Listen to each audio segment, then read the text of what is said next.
esto ya lo grabé hace unos meses, pero no se grabó del todo bien y voy a repetirlo ahora.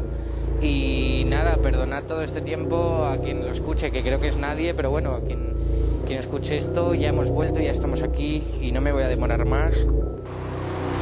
Y vamos allá. Jerusalén. Hazlo como te salga de las narices. Nota del traductor.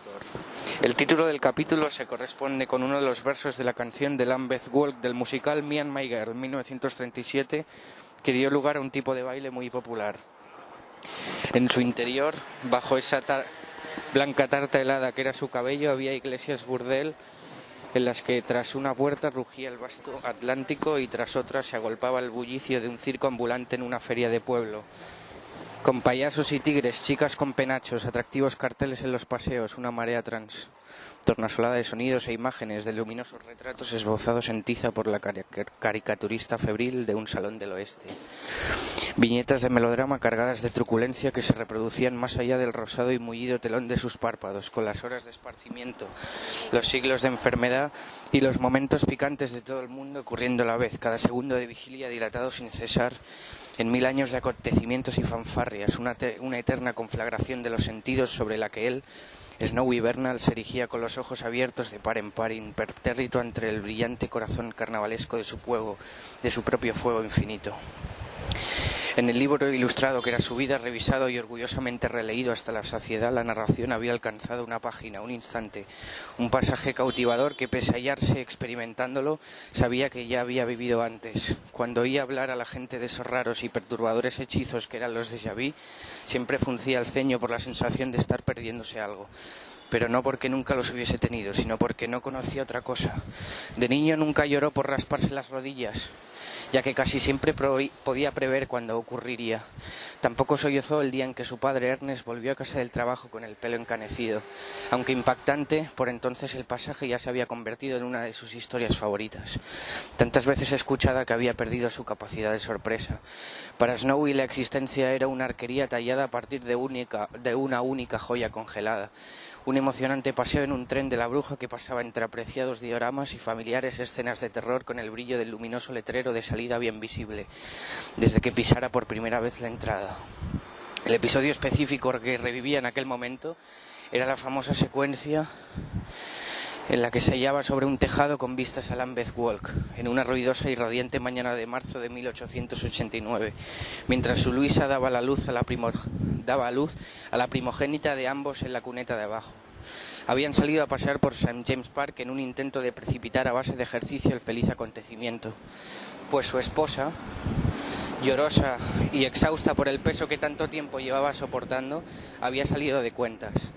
El ardid funcionó demasiado bien y su esposa rompió aguas a orillas del lago con un chorro repentino que hizo del susto los platos conformaran una estatua fugaz, una borrosa mancha marrón, gris y blanca que se retorció hasta componer, como cuentas de diamante detenidas en una constelación efímera, una silueta mitad tobogán, mitad pagoda. Trataron de volver a East Street precipitándose a duras penas por Millbank, el puente de Lambeth y Paradise Street, pero ya en Lambeth Walk las contracciones se agudizaron a cada paso y quedó claro que no conseguirían ir más allá. Habría sido imposible, vaya. Aquel caótico alumbramiento al sur de Londres no podía evitarse, estaba grabado en el futuro. Llegar a su casa de East End sin incidentes no era un verso que formase parte de su leyenda escrita. En cambio, que él trepara la pared más cercana al ver aparecer la corcorota de la niña dejando a Luisa gritando en mitad de un creciente grupo de curiosos era uno de los cúlmenes más memorables de la saga y estaba destinado a suceder. Snowy no pudo sino subir aquella escalera invisible de grietas y asideros diminutos hasta los tejados de pizarra azul, pues intentar evitarlo habría sido como intentar que el sol no saliera por el este cada día.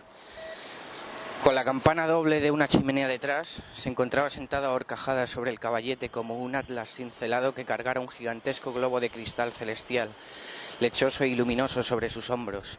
Su gastada chaqueta negra caía a plomo incluso en mitad de la brisa marceña, lastrada como iba por la carga que portaba en los bolsillos. Unos pesados pomos de cristal que había comprado aquella misma mañana de cara a unos trabajos de decoración programados para el martes siguiente. Abajo en la calle, alrededor de su aullante y desparratada esposa, los nerviosos transeúntes se apiñaban en un revoltoso círculo de ropajes oscuros que exhibían los espasmos súbitos y erráticos de una nube de moscas.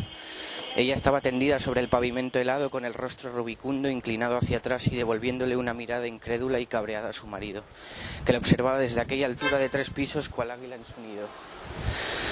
Aún con las facciones de Luisa reducidas por la distancia a un cúmulo de confeti rosa, Snowy sintió que todavía era capaz de descifrar los muchos sentimientos conflictivos que había agolpados allí. Los estallidos de ímpetu apenas esbozados que iban reemplazándose uno a otros. Había incomprensión, ira, traición, desprecio, incredulidad y, subyacente a todo ello, un amor que resistía y se estremecía al borde del asombro. Pese a sus ruinosos caprichos, sus terribles arrebatos, sus excusas increíbles y las muchas mujeres que él sabía que surgirían, su esposa jamás lo dejaría. Era consciente de que iba a asustarla, a desconcertarla y a herir sus sentimientos muchas veces a lo largo de las décadas que vendrían, aunque jamás sería esa su intención. Sencillamente iban a suceder ciertas cosas que era imposible evitar en el caso de Luisa y en el de Snow y en el del resto.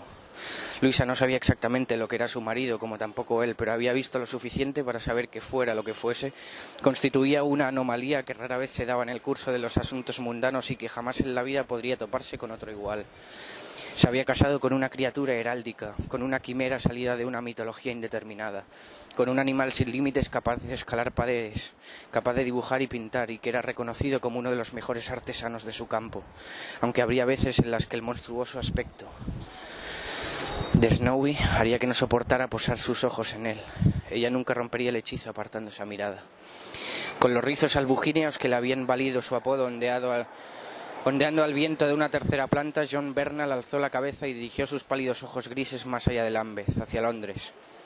Sus padres le habían explicado en cierta ocasión a su hermana Tursa y a él que al cambiar de altitud, al alterar la propia posición sobre el eje vertical de aquella aparente existencia tridimensional, era posible atisbar ese elusivo cuarto plano, ese cuarto eje, que era el tiempo, al menos por lo que Snowy había entendido de los delirantes discursos de su padre, lo que la mayor parte de la gente percibía como tal desde la perspectiva de un mundo frágil, perecedero, desvanecido en la nada y recreado desde la nada a cada momento, y cuya sustancia desaparecía en un pasado que, al resultar invisible tras cada angulación, parecía dejar de estar ahí.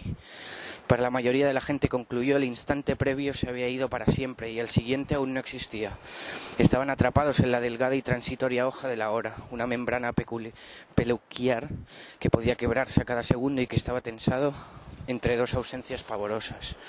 Esa noción de la vida y el ser como cosas frágiles, delicadas y a punto de evaporarse no coincidía en absoluto con la de Snowy Bernal, y lo hacía aún menos desde una perspectiva tan gloriosa como la actual, con la inmundicia de la natividad abajo y los raudos arrecifes de nubes arriba.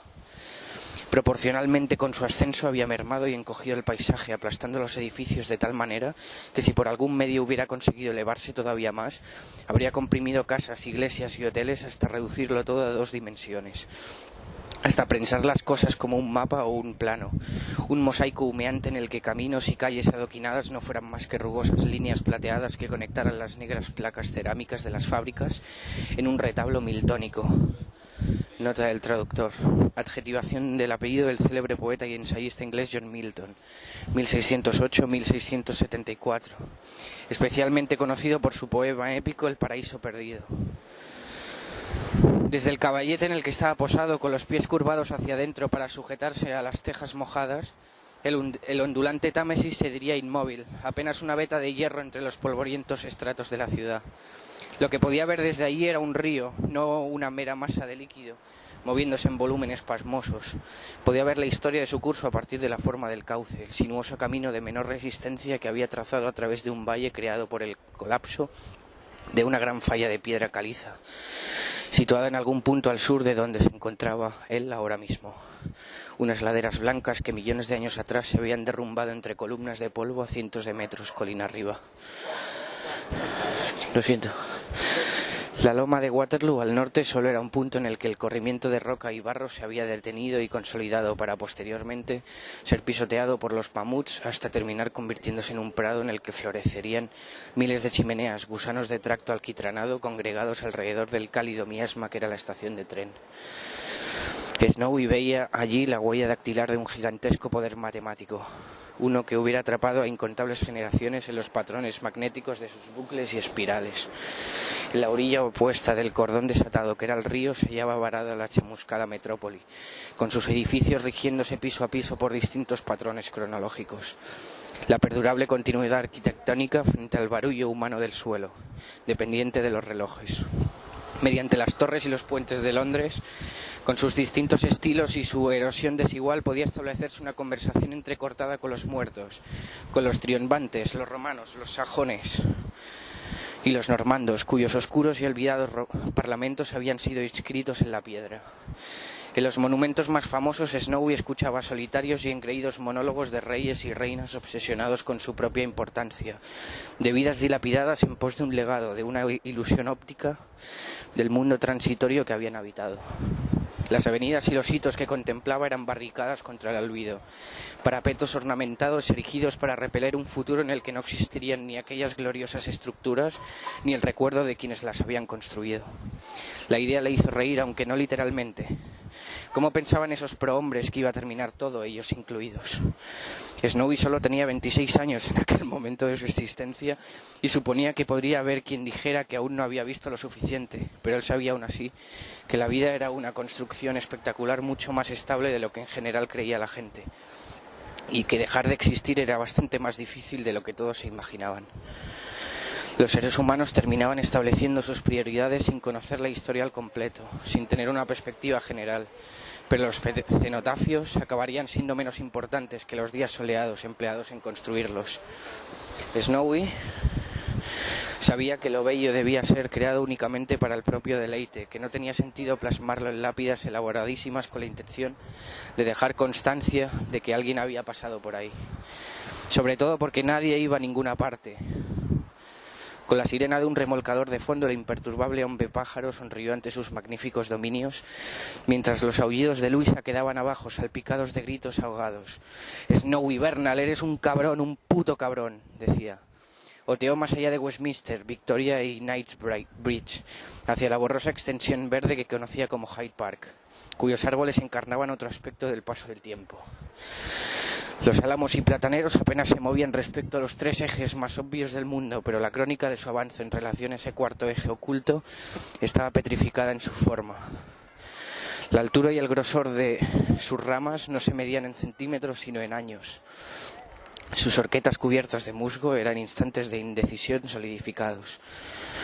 Sus ramitas no eran más que antojos prolongados, y estaba seguro de que en la profundidad de sus gruesos troncos habría puntas de flecha y bala de mosquete disparadas contra la corteza en el pasado, alojadas en una época pretérita, en un anillo pretérito, sepultadas para siempre en las vetas de la eternidad, como en la última instancia sucedería con todo. Si el señor Darwin merecía algún crédito, era del follaje atemporal que conformaba ese dosel arbóreo de donde provinieron los primeros hombres. Y las raíces del bosque bebían de los cuerpos de los hombres cuando estos morían, devolviendo así sus sales vitales a aquellas copas prehistóricas en virtud de dorados ascensores hechos de savia. Los parques enclaves edénicos verde aceituna sentados entre las fauces de las casas residenciales eran la avanzadilla de un eón esmeralda, lagos indómitos abandonados por un océano embravecido, ahora retirado, que algún día volvería a romper contra aquellas costas urbanas para ahogar sus tranvías y sus organillos bajo un susurro silencioso. Dilató las narinas intentando captar la esencia de un futuro osito a 500.000 de años sobre un presente que día a fundición. Cuando Londres estuviera desierta, con sus habitantes erradicados por un Napoleón aún por nacer, los lilos de verano no tardarían en revelarse como los conquistadores más tenaces de la ciudad. De entre bancos de mármol y cocheros quebrados brotarían arbustos fragantes de blancas y frágiles lenguas florales, empleados allí donde Julio Agrícola plantara unos pocos estandartes ondulantes y la reina baudiza sus llamas. La embriagadora dulzura de los burdeles atraería mariposas en acuarelas tumultuosas. Los periquitos huirían de los zoológicos para comer mariposas y los jaguares devorarían a los periquitos. Las rarezas y los esplendorosos monstruos de Kew Garden serían libres para reinar en los confines de la ciudad caída. De los devastados bulevares surgirían columnas de eucalipto y los palacios sucumbirían ante lechos colosales. El mundo terminaría igual que empezó, como una pérgola beatífica. Y si algún blasón familiar, busto insigne o placa institucional siguiera resultando visible entre colmenas zumbantes y madreselvas, carecería por entonces de significado alguno. Los significados eran como la llama de una vela, que oscila y titila ante las brisas de cada instante, siempre distintas según la coyuntura. Los significados eran un fenómeno de la hora y no podían confinarse en una urna o en un monolito. Era un ciclón exclusivo del presente, un perenne vórtice de cambio incesante, y allí posado, escudriñando los límites de la ciudad a través de graníticos campos de tiempo y hacia los extremos más alejados del calendario, se sintió como un pararrayos crepitante y triunfal en mitad de peligroso y brillante ojo del huracán. 15 metros más abajo, el torrente de alaridos angustiados de Luisa, mezclado con su indignada diatriba, ascendió hacia él como una música humana, trillada pero asombrosa, en la que el tormento desatado del viento metal era ahora tan insistente, tan cadente, que dominaba el arreglo ahogado, el flautín de sus insultos, sus palabrotas y sus blasfemias. Al bajar la vista, observó alrededor de su esposa un suave y emotivo acompañamiento de cuerda ejecutado por una banda improvisada que también dirigía. Un redoble de timbales desaprobatorios al marido que se cernía desde el tejado, animando y abucheando a la pareja en perfecta alternancia. Ninguno de sus miembros parecía capaz de ofrecer a la consternada parturienta mayor ayuda que el propio Snowy, tanto allí arriba como si se hubiera quedado en la acera junto a ella. El cordón de transeúntes no era sino una orquesta de aficionados que en perpetuo estado de afinación tratara de imponer a duras penas algún tipo de armonía en su desdén farfullado y sus arrullos alentadores. Una cuyas ruidosas disonancias se extendían por Paradise Street para bajar hacia Union Street, sumarse a los platillos incidentales de Lambeth y ascender gradualmente a lo largo de las eras como un toque de trompeta con el redoble de los cascos, las canciones de los beodos y los avisos de los traperos combinándose con el crescendo de un preludio eterno. Cual regidor presuroso, un viento enérgico despejó del cielo la decoración nubosa, y por el ángulo de los súbitos rayos de luz, Snowy dedujo que debía rondar el mediodía, pues el sol estaba alto y aún ascendía con creciente confianza por los últimos peldaños azules que lo conducirían a su cenit. Sin perder la calma, dejó que sus córvidas atenciones ignoraran los trinos agónicos de su asistido bebé para centrarse en el revoltijo intestinal de las calles aledañas, por las que hombres y perros discurrían arriba y abajo inmersos en sus propias experiencias como hilos de acontecimientos que corrieran por un telar del barrio, ora librándose del nudo de un suceso potencial, ora convergiendo inadvertidamente en el siguiente. Por Lambeth Road, apenas visible a su derecha sobre los tejados de algunas casas bajas, una embarazada hermosa y bien vestida emergió desde Hercules Road para cruzar la calle a través de carros pesados y bicicletas serpenteantes. Un poco más cerca vio a varios chicos de unos 12 años pegándose con sus gorras, jugando a guerrear mientras avanzaban pausadamente por la murienta costura de un callejón trasero, a fin de atajar entre los humeantes tejados y los pañales que ondulaban en los patios de Newport Street. Snowy aguzó los oídos, los ojos y asintió. La mecánica del instante era la prevista. A juzgar por la luz y el creciente clamor de Luisa, aún le quedaban otros 30 minutos allí arriba, así que permitió que sus sentidos reanudaran su fosforoso escrutinio de la ciudad. Londres se extendía en derredor como un tío vivo de feria del que Snowy fuese el encargado, inmóvil, entre los rayos y cometas que adornaban el poste central. Al girar la cabeza hacia el nordeste oteó Lambeth, Southwark y el río hasta la blanca torsura cupular de San Pablo, propia de un teólogo soñoliento que, indiferente a los cargos por mala conducta, siguiera pecando por doquier con sus siestas y cabeceos. Precisamente restaurando los frescos del interior de la cúpula había sido como Ernest Bernal, el padre de Snowy, había encanecido hasta la locura hacía casi un cuarto de siglo. Su hermana Tursa y él solían acudir al hospital de Bethlehem cuando visitaban a papá, que no era muy a menudo. A Snowy no le gustaba llamarlo Bedlam. Nota del traductor. Bedlam es una corrupción de Bethlehem, que a su vez deriva de Bethlehem, Belén. Con el paso del tiempo, la voz inglesa Bedlam pasó a identificar cualquier manicomio. En ocasiones llevaban a otros hijos de su padre, a Pelina y el pequeño Mens. Nota del traductor. Como el lector podrá recordar, Ernest bautizó a su cuarto hijo como mensajero, en inglés messenger. Así pues, el hipocorístico original mes se ha adaptado al castellano como mens. No obstante, cabe destacar que en inglés mes también significa lío. A ver. cojones, aquí, Apelina y el pequeño Mensch, aunque como al hombre lo habían internado siendo ellos muy pequeños, nunca habían llegado a conocerla de verdad. Lo cierto era que ni siquiera su madre Anne había llegado a conocer a Ernst Bernal de cabo a rabo. Pero John y Thursa siempre habían sentido cierta cercanía, sobre todo a raíz de que se volviera loco. Con el joven mensajero y Apelina no tuvo esa clase de relación, y sus visitas al extraño del manicomio nunca hicieron más que asustarlos. Al crecer y ganar confianza empezaron a acompañar a Snowy y a Thursa algunas veces, pero siempre desde el sentido del deber. Snowy no culpaba ni a su hermano ni a su hermana menor. El hospital era un horror lleno de orines, mierda, gritos y risotadas, de tipos desfigurados con una cuchara por sus compañeros de mesa durante la cena. Si Thursa y él no hubieran quedado tan fascinados por las disertaciones divagatorias que su padre les reservaba en exclusiva, ni siquiera ellos se habrían acercado jamás a aquel lugar. Papá les había hablado de religión y geometría, de acústica y de la verdadera forma del universo, de la multitud de cosas que había aprendido tras retocar los frescos de San Pablo en plena tormenta ya por una distante mañana de 1865. Les había contado lo acaecido aquel día, siempre en la medida de sus posibilidades, y con la advertencia de que jamás le dijeran a su madre o a cualquier otro ser viviente la sagrada visión que le había costado tanto su raciocinio como el color caldera de su cabello. Según él, se encontraba en su plataforma a gran distancia del suelo de la catedral mezclando el temple y preparándose para comenzar su labor, cuando se percató de que había un ángulo en la pared. Eso era lo que les había dicho en su momento, pero sus hijos averiguarían con el tiempo que la expresión poseía al menos dos posibles significados. Buen ejemplo de los juegos de palabras y los términos inventados que salpimentaron el discurso de Ernest desde su colapso mental.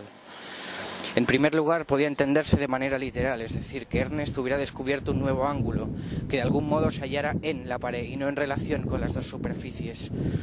La segunda interpretación del término, más cercana, guardaba una relación específica con el país y con su antiguo pasado, porque los anglos eran los miembros del pueblo que habían invadido y dado nombre a Inglaterra después de la partida de los romanos. Esta segunda acepción se asociaba a su vez con una cita susurrada por el Papa Gregorio mientras examinaba en Roma a sus prisioneros ingleses: Non Angli, sed Angli, non Angli, sed Angeli. Retruécano que terminaría conduciendo a los hijos mayores de Ernest hacia una comprensión gradual de lo que su padre había encontrado en los confines superiores de San Pablo aquel fatídico día. El lunático relato de su padre, o quizá el recuerdo del mismo que Snowy evocó mientras avizoraba a Lambeth Walk y los quejidos de su pobre esposa, conjuró el olor de la fría piedra catedralica, de los pigmentos, de las plumas chamuscadas por el rayo y el fuego de San Telmo. A tenor de la historia que Ernest le había transmitido a su descendencia en las entrañas del infame manicomio de Lambeth, aquel ente maravilloso se había escurrido y deslizado por el interior de la cúpula para hablar con frases aún más asombrosas que el extraordinario semblante que las entonaba, con una voz reverberante e inagotable que resonó en una especie de espacio o distancia que papá había sido incapaz de describir. Snowy creía que aquel era el detalle que más había impresionado a su hermana Thursa, que sentía inclinación por la música y cuya imaginación quedó cautivada al instante por la noción de una resonancia y un eco amplificados hacia agudos, vertiginosos y graves insondables. En cambio, John Bernal, con su propio pelo rojizo tornado ya blanco al cumplir los 10 años, se había sentido más intrigado por el nuevo paradigma matemático esbozado por Ernest, colmado de aterradoras y sensacionales implicaciones. Abajo, el grupo de niños emergió del callejón en un maremoto de gritos y empellones que inundó Lambeth Walk. Atraídos por la frenética e inactiva multitud que rodeaba a Luisa, se acercaron al perímetro a fisgar y a burlarse, claramente desesperados por atisbar un buen coño pese a la sangrienta pelota pálida que amenazaba con irrumpir a través de ellos. Los chavales, que tendrían unos 12 años, se pusieron entonces a buchear como locos y a intentar ver algo brincando tras los adultos presentes, entregados a la concienzuda tarea de no fingir que no oían sus ignorantes y vulgares bromas. Mira esa raja, joder, ni que se le hubiera hecho Jack el Destripador, y tanto, joder, justo en todo el coño, como un tajo bien dado. Pandilla de holgazanes miserables, pero ¿qué clase de padres os habrán criado así? ¿Se sentirían orgullosos sabiendo que rebuznáis y maldecís como hijos de ramera ante una mujer que está sufriendo más de lo que nunca habéis sufrido, sufriréis? Respondedme. Este último comentario, pronunciado con una voz autoritaria y precisa, provino de la elegante embarazada que Snowy había visto llegar desde Hercules Road, la cual luego había cruzado Lambeth Road y dado un rodeo a través de una serie de callejones hasta situarse a 1 o 2 pasos de la banda de gallitos. De impactante belleza, con su pelo azabache recogido en un moño y provista de una penetrante mirada oscura, todo indicaba que se trataba de una chica del mundo del teatro, desde sus ropas caras hasta su dicción y modales, por no hablar del temperamento con el que parecía hacer frente a los alborotadores de la platea.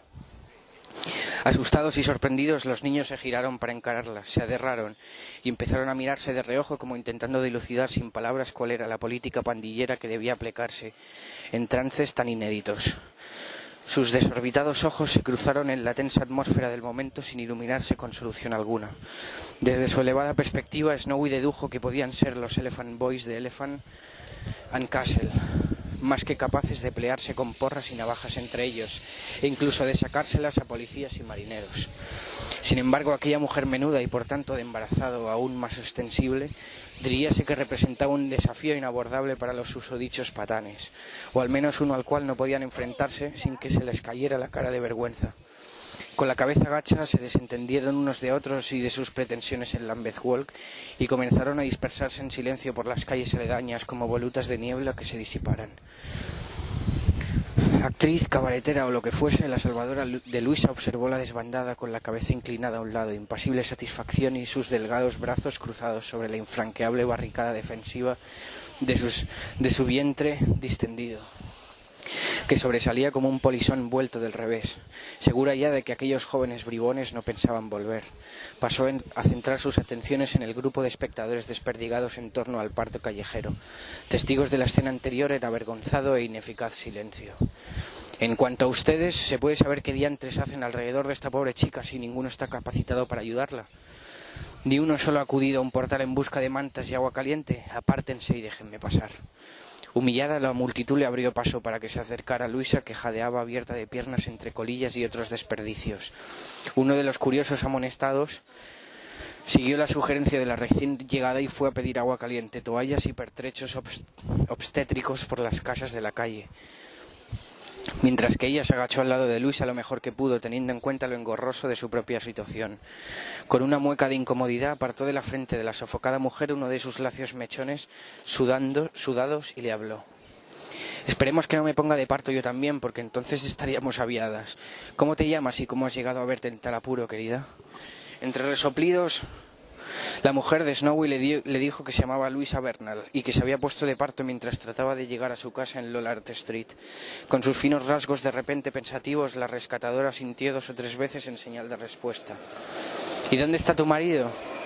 Como la pregunta coincidió con una nueva contracción, la pobre Luisa solo fue capaz de contestar levantando acusadoramente una mano húmeda y temblorosa hacia el cielo que la sobrevolaba. Expectante, la buena samaritana dedujo inicialmente por el gesto que se trataba de una viuda cuyo marido había pasado a mejor vida, pero luego caviló y alzó sus largas y oscuras pestañas en la dirección que le había inclinado la gimiente muchacha.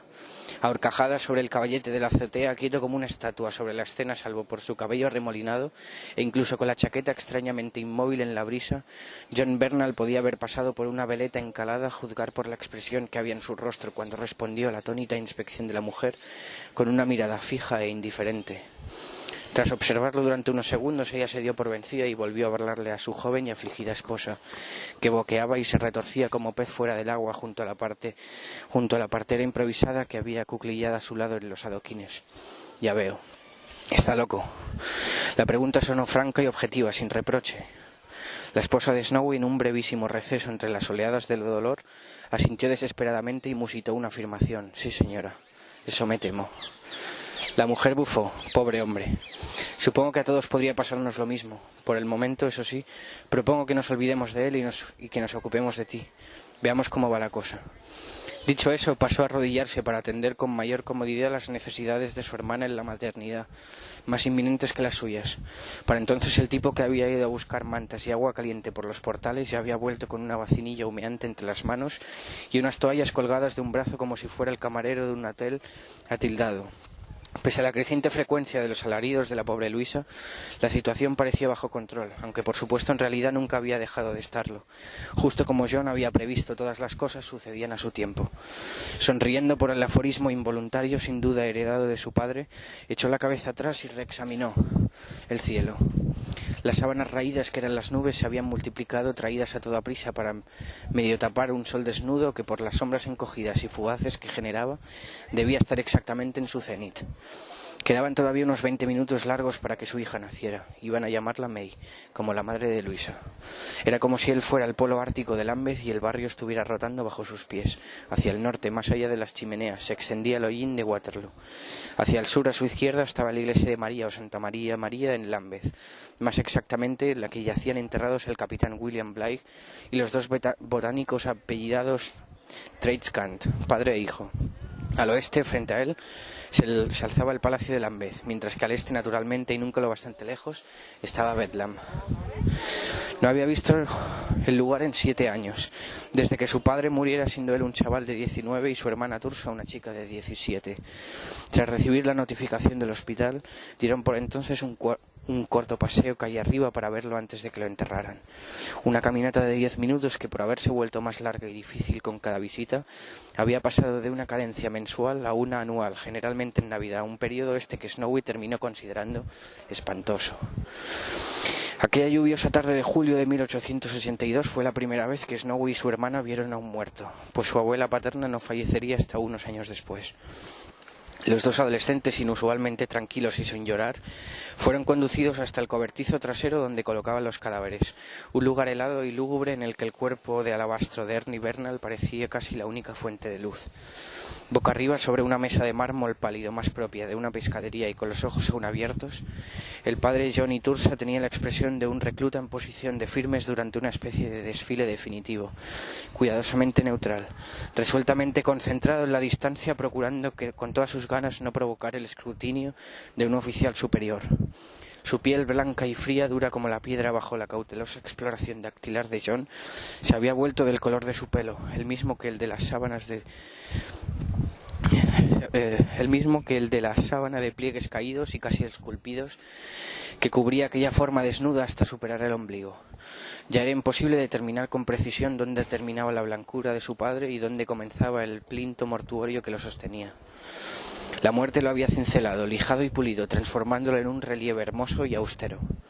Así fue el final de su padre, y ambos lo asimilaron, aunque no en el mismo sentido que la mayoría de la gente que consideraba final un menos sinónimo de muerte.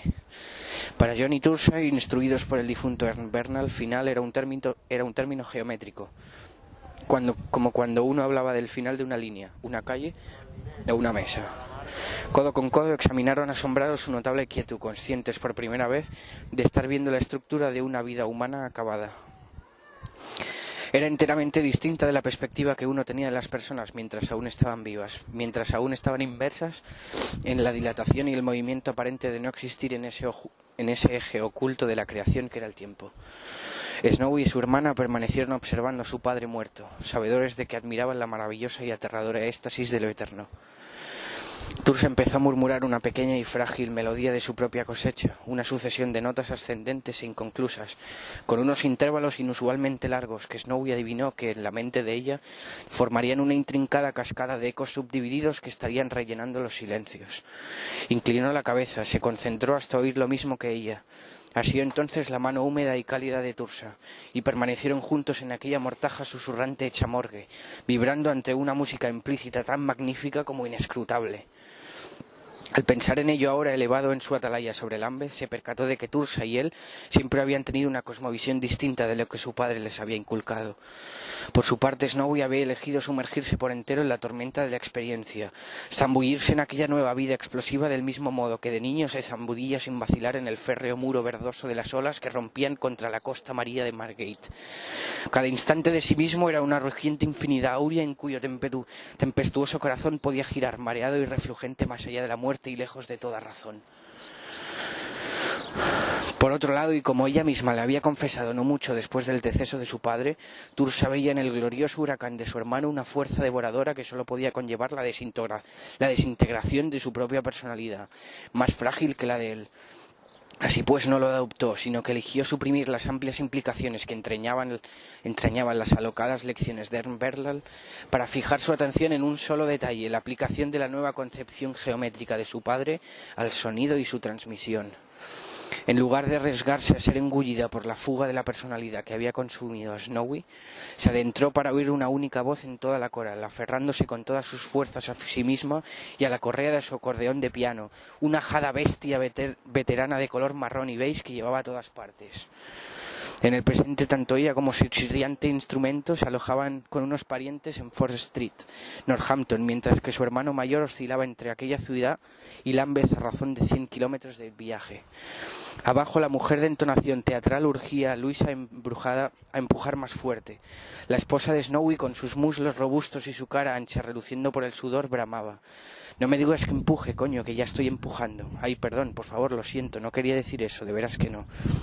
Adoraba a Luisa, la quería con cada fibra de su ser, con cada extraña y tortuosa idea de que se le pasaba.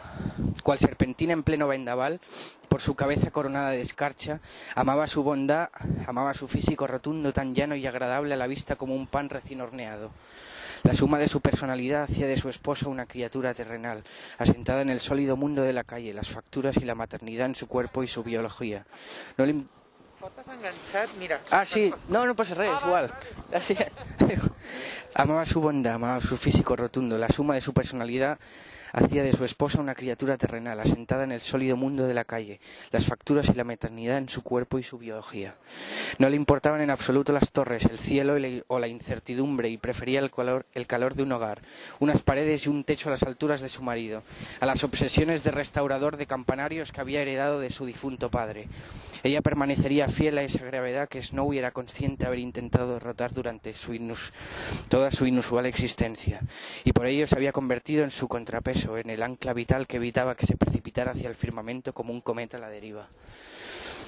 A cambio, Luisa podía disfrutar apartada y un tanto más segura de las emociones que entrañaba volar esa cometa, de modular cada uno de sus ascensos con el corazón en un puño o presa de la alegría temblando y entrecerrando los ojos empáticamente al imaginar sus brillos y ráfagas. John sabía que cuando él muriera dentro de 50 años, ella apenas volvería a aventurarse fuera de casa, que ruiría esos cielos en los que su dragón de papel pintado haría tiempo que se habría perdido, para dejarle únicamente el recuerdo del viento que con tanta insistencia tiraba de su cuerda, una fuerza elemental que al fin habría ganado su batalla arrebatándole a Snowy Bernal de sus dedos vacíos y anhelantes. Por supuesto, todo aquello pertenecía al presente lejano, porque en la calle del presente inmediato podía oír todos los gritos de su esposa y el murmullo apagado de los curiosos, el grave y estruendoso retumbar de la futura vida de su niña, a punto ya de llegar a aquella estación mundana. Pensó en la cruz de rumores cuchicheados que su hija llevaría siempre a cuestas, una historia de locura familiar que se diría salida de una novela gótica. Primero su bisabuelo John, del que Snowy tomaba el nombre, y luego el pobre Ern, el abuelo que nunca conocería, ambos internados en Bedlam. Él sabía que no compartiría ese destino, pero su reputación de chalado no sería menor por ello, como tampoco lo sería la pesada herencia de su hija en ciernes tendría que soportar. Al ver el rectángulo en el que pronto haría un acto de presencia, el fruto de su amor con Luisa, recordó el espeluznante esplendor que le había hablado a su padre en la catedral de San Pablo años atrás, las palabras con las que según Ernst Bernal había empezado la extraordinaria conversación. Snowy sonrió divertido, pero aún así sintió unas lágrimas cálidas aflorando en sus ojos cuando susurró la frase, para sus adentros, mientras supervisaba la frenética actividad de Lambeth Walk: «Esto te resultará muy duro».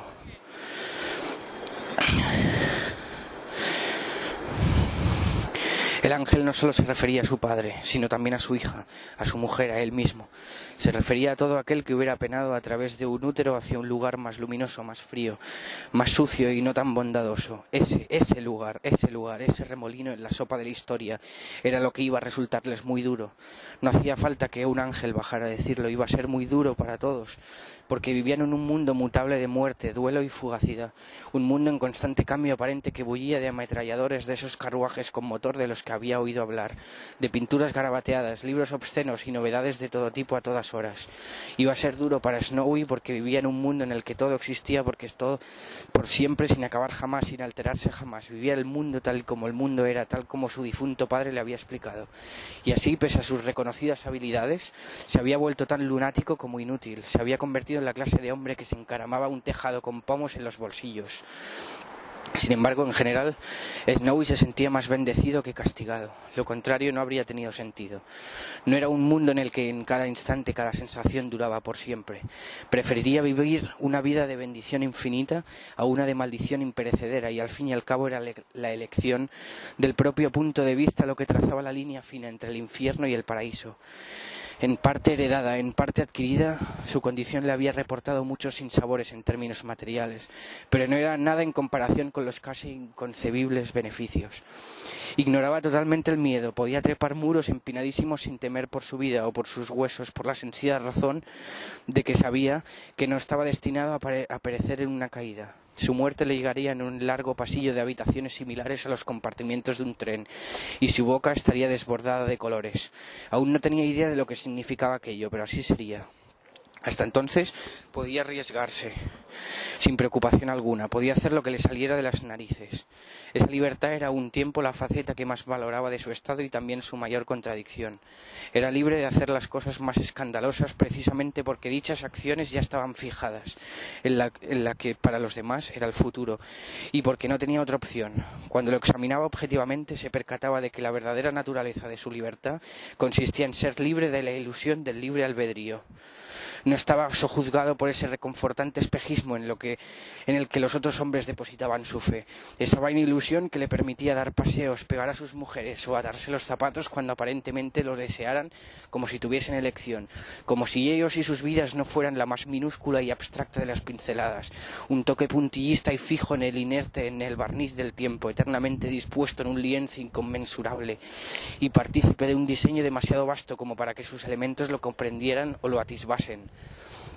El terror y la gloria de la situación de John Berland eran los de una mancha de pintura que de repente fuera consciente de su posición en la esquina de una obra maestra, los de un trazo que supiera que ocupaba un lugar imperecedero sobre una superficie pintada, que jamás podría irse a ningún sitio y que aún así proclamara cuán pavorosa y cuán fabulosa resultaba su situación.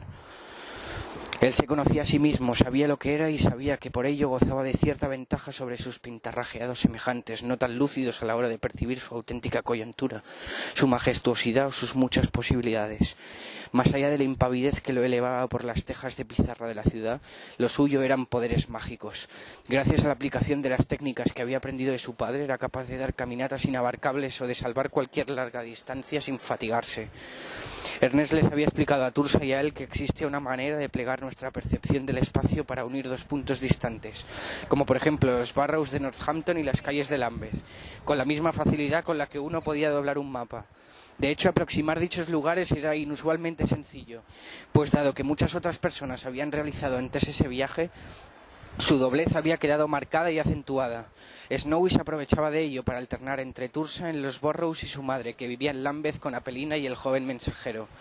Tal y como papá le había enseñado, lo único que tenía que hacer era ponerse en marcha. A continuación, adoptar cierto estado mental distintivo en el que los sucesos acaecían, como en sueños, ajenos al reino de los minutos, las horas y los días.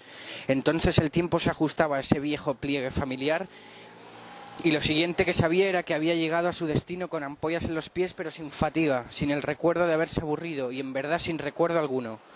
Como Ernest ya había advertido a sus hijos, a la hora de viajar era más cómodo desplazar la propia conciencia por el eje de la duración que por el de la distancia, pero las suelas de las botas se desgastaban igualmente de un modo u otro.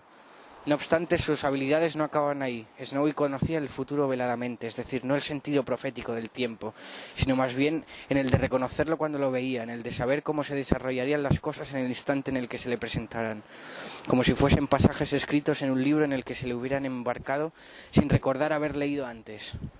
Durante un verano olvidado, pero ante el que sintiera la punzante premonición de saber que les lo que le esperaba al pasar la página. Además tenía el don de ver fantasmas. Los más comunes eran los espíritus de edificios y hechos pretéritos que habían encastrados en el eje invisible del tiempo. Unas estructuras y escenarios espectrales que el resto de la gente tomaba por recuerdos. Pero también había sido testigo de esas apariciones más célebres e insólitas que eran los muertos sin reposo. Almas en pena que vagaban en la reiteración de sus dolorosas vidas y que aún así se sentían poco listas o dispuestas a pasar a un nuevo estado de la existencia. En ocasiones los captaba por el rabillo del ojo como formas de color ahumado que las erraban sin fin por sus viejos barrios en pos de charlas fantasmales, de apareamientos fantasmales, de alimentos fantasmales. Justo hace un año había visto la sombra del señor Dad, el pintor de hadas, que había asesinado a su propio padre tras volverse loco y que había muerto a principios de 1886 en el hospital de Broadmoor, una institución para criminales dementes. Cuando se topó con él, la silueta espectral del artista estaba de pie, contrita, a las puertas de Bedlam, de donde también había sido interno. Vislumbró su borroso contorno mientras el ser se hallaba recogiendo algo igualmente indefinido de las desgastadas columnas de piedra de la entrada para supuestamente comérselo. Por su postura y actitud, el fenecido pintor no le pareció ni tan poseído ni tan maníaco como en vida, sino lúcido e imbuido de hondo remordimiento. La doliente aparición permaneció allí unos pocos segundos, masticando hurañamente su hallazgo arcano mientras contemplaba el lúgubre edificio, y luego no fue más que una descolorida mancha de humedad en el muro del ladrillo del manicomio. El artista William Blake, que había vivido en Hercules Road casi un siglo antes, veía y hablaba igualmente con criaturas del otro mundo, con fallecidos, ángeles, diablos, y con el poeta Milton, que llegó a pasarle por la planta de su pie izquierdo como una corriente eléctrica. Empezando por el número de dimensiones descritas, la urbe cuádruple y eterna ideada por el visionario de Lambeth se diría a veces tan cercana a la óptica de Snowy que éste se preguntaba si habría alguna cualidad en Lambeth que alentara tales percepciones.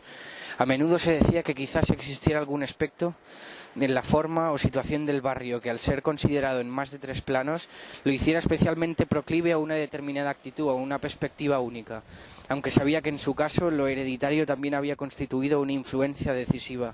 Él era un Bernal, y Ernst se había asegurado de que Snow y su hermana mayor supieran lo que eso significaba. Nomen est omen, solía decir su padre. Pese a ser iletrado, le encantaba citar proverbios latinos, y esa era la supuesta razón, por así decirlo, que lo habían llevado a bautizar a sus hijos menores con los nombres de Mensajero y Apelina. El primero en referencia a un heraldo angelical, y el segundo a Eva, nuestra madre caída. Nota del traductor, por la voz inglesa Apple, que significa manzana. Nomen est omen, el nombre es presagio. Ern les había explicado a John y Tursa que arriba existía un lugar en el que lo que abajo pensábamos que eran nuestros nombres resultaban ser en muchos casos nuestras profesiones. Los Bernal, según él, eran los responsables de guardar los límites y los confines, las fronteras y los márgenes. Aunque fuera un cargo modesto dentro de las jerarquías etéreas, resultaba muy necesario y confería cierta autoridad luminosa. Según entendía Snowy las extrañas leyes lingüísticas del plano superior al que Ernest se refería, Bernal era una palabra de connotaciones similares a Berger, que ahora identificaba a los sacristanes anglicanos, pero que antiguamente definía tanto a quienes cuidaban de las márgenes de los caminos, o berges, como a los meceros que portaban la verge, es decir, el cetro, bastón o vara de mando de la tradición eclesiástica. Sin embargo, Bernal solía decir que el lenguaje de arriba era una forma de comunicación ramificada, en la que cada frase se desplegaba en un hermoso y complejo entrelazado de asociaciones. Las varas eran bastones de mando, pero también eran unidades de longitud, así que era lógico suponer que ese fuera el motivo de que originalmente a las márgenes de terreno situadas junto a las fincas se las llamase verges, franjas de hierba que bullían de vida en primavera tras el equinoccio vernal, que era otra voz que pivotaba sobre el apellido familiar. Esta referencia a la fertilidad se remontaba a su vez al inglés antiguo, donde berge o verga era una palabra malsonante para lo que el hombre tenía en la entrepierna, o al menos esa era la etimología que su padre, que no sabía ni leer ni escribir, les había contado. En suma, un Bernal cuidaba de los límites y las fronteras de los márgenes del mundo y de las agrestes periferias del raciocinio mundano. Y esa era la causa, insistía Ernst siempre, de que los Bernal tendieran a caer en la locura y la bancarrota. Mientras presenciaba la llegada del nuevo portador de la afección, dejó que su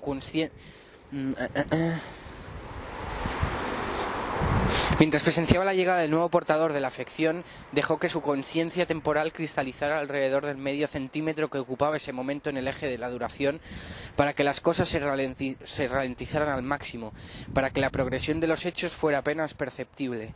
Era otro de los males o talentos que Thursa y él habían heredado, el de hechizar el universo hasta la parálisis. Ojos de paloma, llamaba a papá aquel don, aunque nunca les explicó por qué. Mientras presenciaba la llegada del nuevo portador de la afección, dejó que su conciencia temporal cristalizara alrededor del medio centímetro que ocupaba en ese momento el eje de la duración, para que las cosas el de hechizar el universo hasta la parálisis. Ojos de paloma. Llamaba a papá a aquel don, aunque nunca les explicó por qué.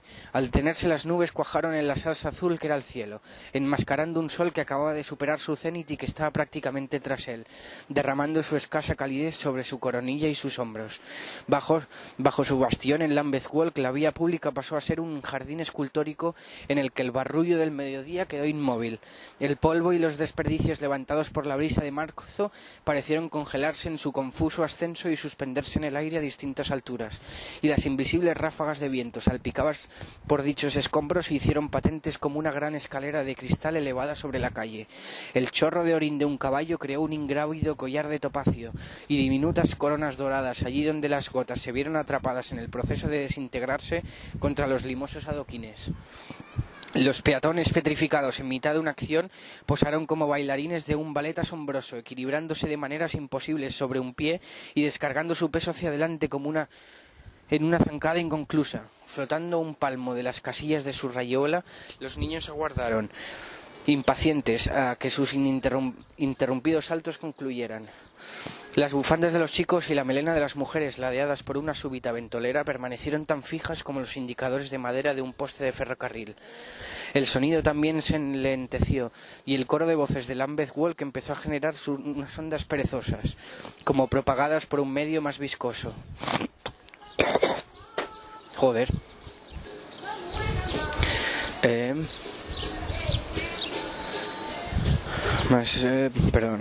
Como propagadas que acabaron siendo un balbuceo grave e indistinto, un cenagal auditivo. El castañeteo incesante de los cascos se convirtió en el martilleo espaciado, infinitamente reverberante de un herrero exhausto y apático, mientras que el veloz e indescifrable trino de los pájaros adoptó una cadencia reminiscente de las agradables y triviales conversaciones que tenían los mayores al jugar al dominó. Los gritos de los vendedores ambulantes procedentes de Prince Road crujieron como las puertas de un cuento de fantasmas, esas que se abrían con exasperante languidez para revelar algún horror encadenado. La pelea de los perros en Union Street semejó el ruido de fondo de la maquinaria industrial, con sus ladridos prolongándose hacia un rugido de motores enterrados, hacia un zumbido tenue y violento, hacia una continua vibración del suelo rara vez advertida, pero siempre presente. En mitad de todo aquello alargado hasta componer un aria, predominaba el contrapunto lírico del último grito de la pobre Luisa. A su lado, la partera preñada, arrodillada sobre la mugre del suelo, se había quedado detenida en mitad de la otra exhortación a empujar, bramando como un minotauro para emitir lo que Snowy dedujo que era una vocal henchida a punto de estallar.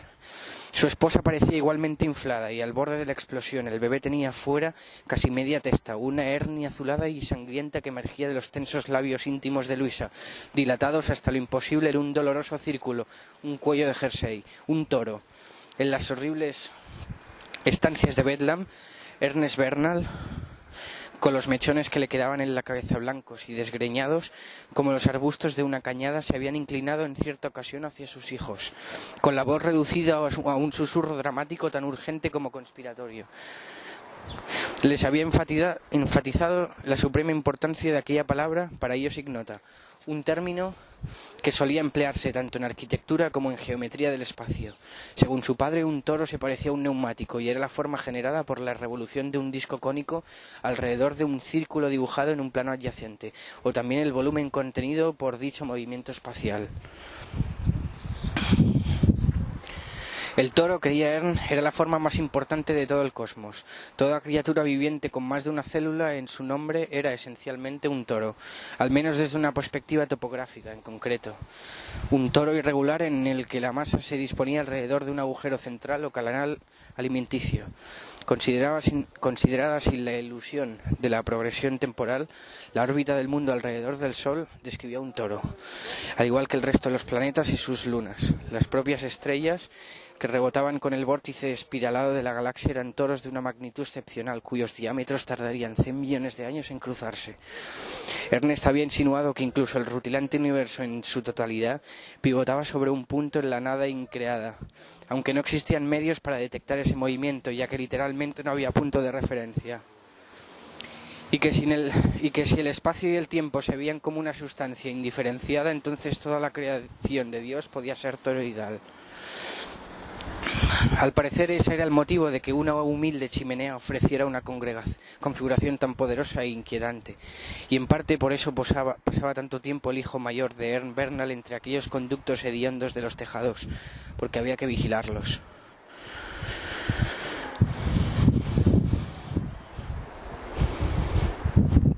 La chimenea, que en esencia no era más que un toro alargado cuando se le consideraba topográficamente, constituía la materialización de esa forma en su faceta más terrible y destructiva, la manifestación del gran vacío aniquilador que contenía, pues su tubo central era un crematorio en el que deshacerse fácilmente de lo que ya no resultaba de utilidad.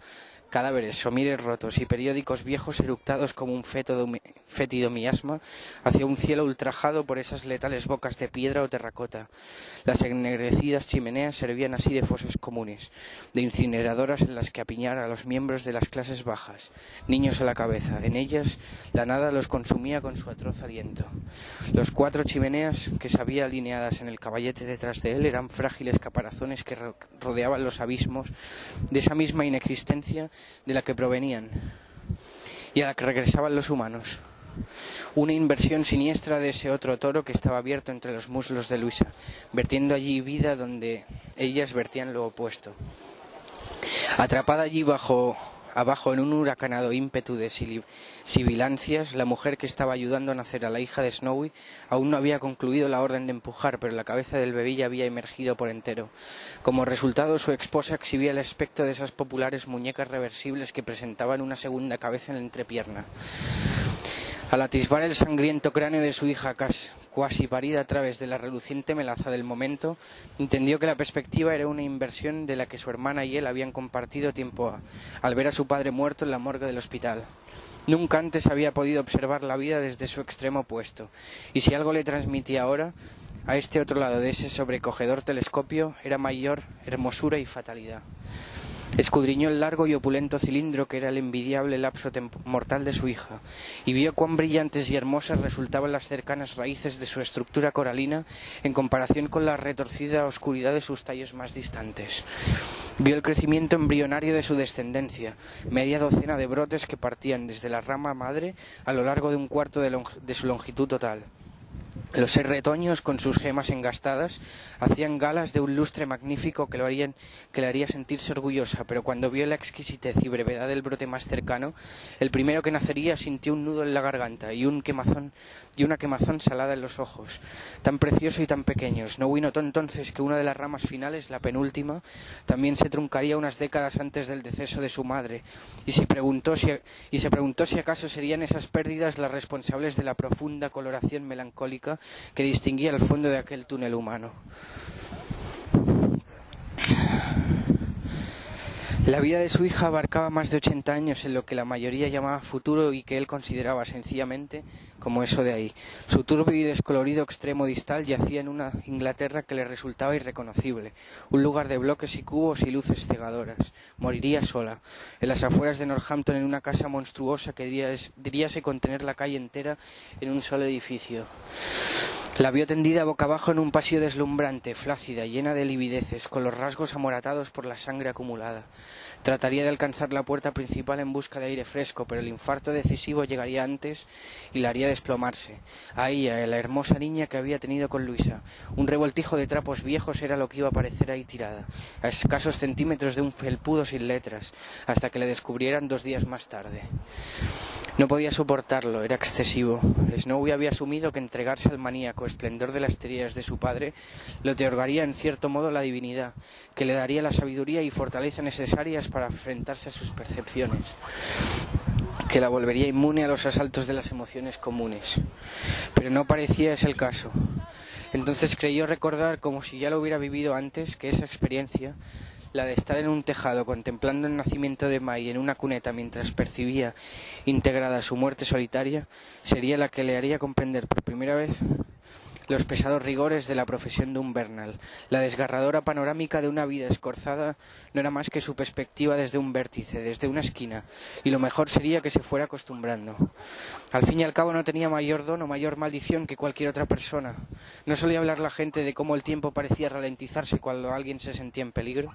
No había testimonios acerca de premoniciones, intuiciones o de esa rara impresión de estar viendo algo que hubiera sucedido antes. No era cierto que todos conocían esas sensaciones y que elegían ignorarlas en gran medida, quizá por presentir a dónde podían conducir en última instancia. Todos saben llegar ahí, o sí, oh sí. Sí, todo padre sabía que el nacimiento de un hijo conllevaría algún día su muerte, pero en su interior, tal vez inconscientemente, tomaba la decisión de no asomarse en exceso a ese pozo trágico y maravilloso que Snowy estaba ahora escrutando. No podía culparlos. Para el común de los mortales el nacimiento debía asemejarse a un crimen capital castigado con una sentencia invariable. Era natural que la gente intentara nublar su comprensión de tan terrible circunstancia, bien con alcohol, bien con una cálida, mullida y confortable vaguedad. Solo de almas tan inflamadas como la de Snowy Bernal resultaba razonable esperar la capacidad de resistir la ventisca de la existencia sin abrigo, o sin un cristal velado desde el que limitarse a curiosear su fulgor, desnudas y orgullosas en el inhóspito rugido inmortal de su plenitud. Allí y entonces decidió no transmitirle a su hija el esotérico conocimiento de los Bernal, no del modo en que su padre se lo había legado a Thursa y a él. La niña que estaba a punto de nacer gozaría de unas 2 décadas de felicidad y despreocupada belleza antes de que la vida empezara a cargarla de sinsabores, así que la dejaría disfrutar de los buenos años que le debía sin ensombrecérselos con el vaticinio de su desenlace postrero. Las restrictivas limitaciones de su condición le impedían cambiar lo que les aguardaba a ambos, pero al menos podría concederle a su primogénita el bendito bálsamo de la ignorancia. Relajó ahora su inquebrantable concentración y dejó de agarrar el tiempo por las solapas, para que así el momento pudiera proseguir, el caballo terminar de mear y los chicos continuar su rayuela. Cuando el congelado clamor del instante se derritió de forma súbita, el barullo ordinario de Lambeth Walk se aceleró desde su sopor susurrante como un cilindro de fonógrafo que se hubiera enlentecido, pausado y vuelto a reproducir, libre de nuevo para que la batería girase en un crescendo tambaleante hacia su tumulto habitual. ¡Puja!, gritó la comadrona.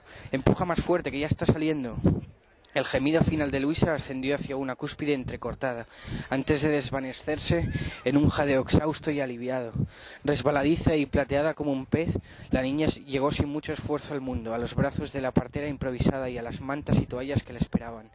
Un cálido murmullo apreciativo recorrió la multitud de los peatones como una brisa que ondulara en un estanque calmo, y entonces fue la cría la que anunció su propio advenimiento con un lamento hiposo, progresivo.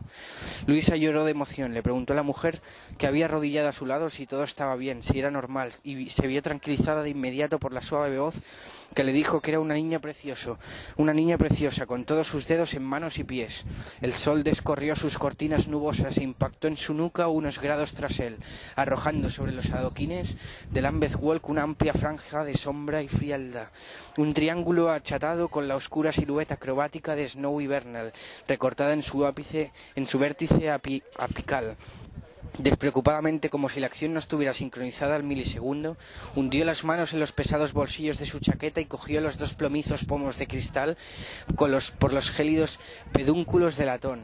Alzó los brazos a ambos lados, justo como su padre le había dicho que hacían los ángeles cuando deseaban reafirmarse o mostrar regocijo, con el movimiento de una paloma que desplegara sus alas antes de despegar en el momento decisivo.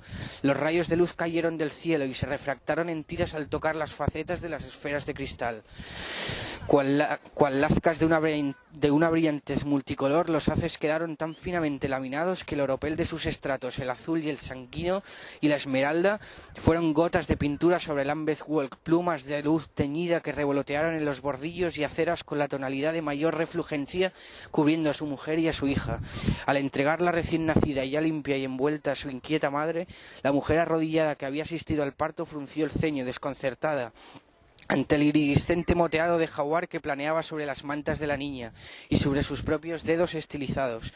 Rociada de tales gemas, alzó la cabeza para identificar el origen del fenómeno y suspiró sorprendida al conseguirlo, lo cual provocó que tanto Luisa como los congregados en la natividad urbana siguieran su ejemplo y dirigieran la mirada hacia aquella lluvia de constelada de ocelos.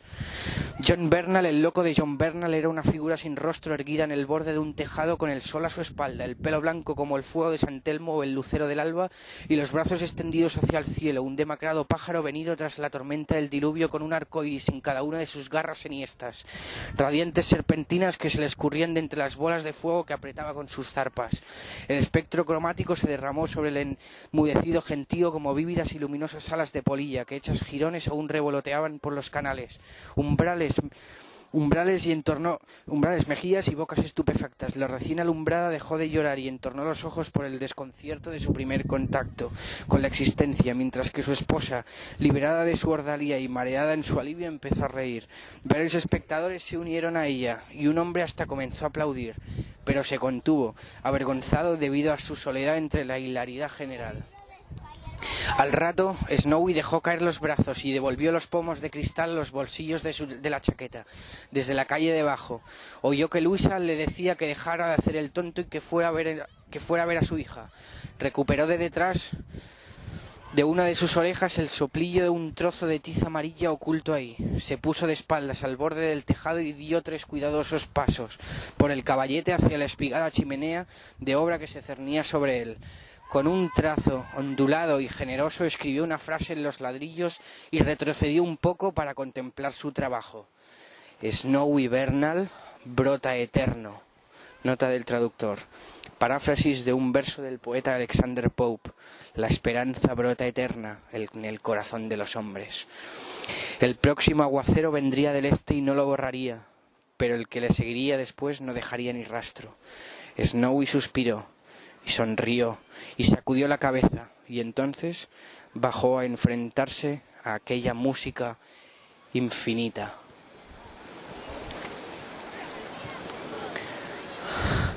...13:57... La hostia.